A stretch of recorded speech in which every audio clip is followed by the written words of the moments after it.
nećeš ništa raditi. To je okej. To je okej. Dakle, za kraj, hoću da vam pokažem na primjeru ove zaista predivne i preslatke devojke koja će, nažalost, večeras okončati svoju vezu. Hoću da vam kažem način kako uz pomoć dobre folk muzike možete da lepo nasmejete voljenu osobu. Priđete joj i izjavite joj ljubav i čekate da se ona smeška. Priđete joj i kažete joj volim te. Vidi kako se smeje. Vidi.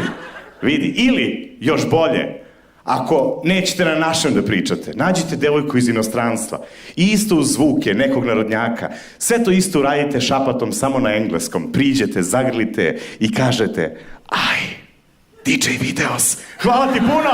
Hvala vama, divna ste publika. Dajte aplauz za ovu devojku. Hvala vam puno. Ja sam Filip Ugrenović. Divni ste. Hvala na pozivu.